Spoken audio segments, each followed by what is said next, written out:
Je trouve ça hallucinant qu'il y ait personne en France qui bouge pour essayer essayer de sauver nos emplois. On se sent abandonné par le gouvernement. Il y a personne qui monte au créneau pour nous. On se sent seul, on se débrouille avec nos petits moyens d'élus. Et honnêtement, c'est pas possible. On peut pas laisser 415 personnes perdre leur travail comme ça, sans rien. Alors nous sommes aujourd'hui au magasin New Look. Nous sommes au New Look de Châtelet-Les Halles à Paris. On est avec Moussa Kouata et Christopher Lila qui sont délégués syndicaux de New Look. Bonjour. Bonjour. Donc voilà, ici c'est l'enseigne New Look France, c'est le magasin principal de l'enseigne. Donc en fait, depuis le 25 mars 2019, on est en redressement judiciaire par rapport à des supposés problèmes économiques. Voilà, donc là on rentre dans le magasin, vous avez une partie qui est assez garnie, mais plus on va avancer, plus on va constater que le magasin il est clairsemé en fait. Voilà, tout est vide. Faut savoir que depuis cette procédure de redressement judiciaire, on a commencé à de moins en moins recevoir de livraisons, alors que la procédure de redressement judiciaire, elle est prévue pour essayer de redresser la situation. Sauf que on constate qu'aujourd'hui, il n'est pas question de redresser, mais plutôt de précipiter l'entreprise dans le mur en fait. Donc aujourd'hui, même moralement pour les collègues, c'est difficile. Il y a des gens qui viennent à la limite juste pour pointer. Et avec aussi les questions incessantes des clients, ça devient difficile moralement, même pour l'ensemble des collègues. On a 30 magasins en France et c'est quasiment comme ça partout. On est dans deux situations, c'est vraiment complexe en termes de risques psychosociaux, on va dire. Pour les salariés, c'est-à-dire qu'on est dans un confinement entre nous, on n'a plus de travail, on est 48, et quand vous voyez la grandeur du magasin et le vide, on n'a rien à faire de nos journées, donc forcément, ça crée des fois des petites tensions entre nous et c'est plus vivable honnêtement cette situation. Sachant que c'était le magasin numéro 1 au monde, donc vous pouvez voir un peu les locaux, comment ils sont, c'est un peu vétuste. Il y a une chose qu'il faut savoir, c'est qu'ici c'est rempli d'amiante. Donc ça fait des années qu'on travaille dans de l'amiante. Et il y avait des travaux prévus depuis au moins 5 ans, ça fait 5 ans ou 6 ans qu'il y a des travaux qui sont prévus pour soi-disant enlever l'amiante, ça n'a jamais été fait.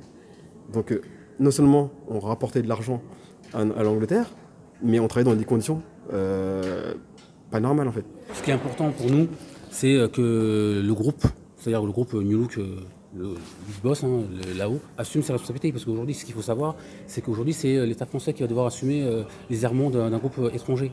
Et ça, nous, on ne peut pas l'accepter. Et le gouvernement ne devrait même pas l'accepter. Et je ne comprends même pas pourquoi aujourd'hui on n'a pas été aidé dans ce sens.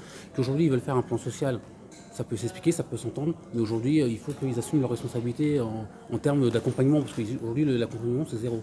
Zéro accompagnement. Il y a des gens qui sont dans un état, c'est lamentable en fait. Donc aujourd'hui, le gouvernement doit assumer ses responsabilités et doit demander aux Anglais d'assumer leurs responsabilités. Voilà. Notre avocate avait demandé à ce qu'on organise un rendez-vous, enfin une rencontre avec les dirigeants anglais, ce qu'ils ont refusé de faire, parce qu'ils ont dit qu'ils n'étaient pas eux de le faire, et qu'en gros, pour organiser ce type de rencontre, il fallait que, entre guillemets, ça dégénère. Alors s'il faut attendre que ça dégénère pour organiser des rencontres, c'est quand même un peu regrettable. Et en début avril, c'est ça, début avril, on s'est déplacé à Londres entre élus du personnel et quelques salariés pour être reçus par la direction anglaise. Mais ils ont refusé de nous recevoir. Donc voilà, il faut savoir aussi que le président actuel, entre guillemets, le président, moi j'appelle ça des mercenaires, qui en fonction aujourd'hui, avait quand même aussi organisé la fermeture de la Belgique. Voilà. Oui. Donc c'est des gens qui ont été recrutés par New Look en Angleterre pour être président de New Look en France dans le but de tout liquider. Voilà, nous c'est comme ça qu'on le perçoit, ils étaient là pour précipiter la chute de l'entreprise. Les Anglais ne veulent pas donner le moindre centime pour nous, pour un PSE, donc on a obligé de se battre pour essayer d'avoir un PSE digne de ce nom. Et je trouve ça lamentable qu'on ait donné tant d'années, tant de sacrifices pour cette boîte et on est remercié comme ça. Je trouve pas ça normal honnêtement.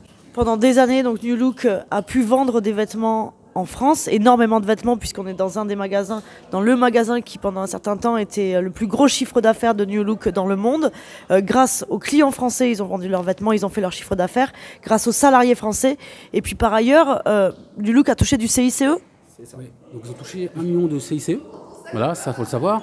1 million donc le CICE, le crédit impôt compétitivité emploi. Voilà, il faut savoir aussi qu'ils avaient subi un redressement fiscal à hauteur de 21 millions parce qu'ils nous surfacturaient les marchandises qu'on achète. C'est comme hallucinant. C'est-à-dire que nous, on leur achetait des marchandises qui nous surfacturaient Et c'est pour ça qu'ils avaient été redressés. Donc voilà, donc nous on est vraiment le dindon de la farce dans l'histoire. C'est-à-dire qu'on a donné pour l'entreprise, hein, ils nous surfacturaient. C'est-à-dire que même les bénéfices qu'on pouvait faire ici en France, c'était pas investir en France pour améliorer les structures des magasins ou même en ouvrir d'autres. Mais c'était pris et directement rapatrié en Angleterre. Et d'ailleurs, on avait un service financier en France qui existait, mais qui n'existe plus, tout était géré à Londres. Voilà.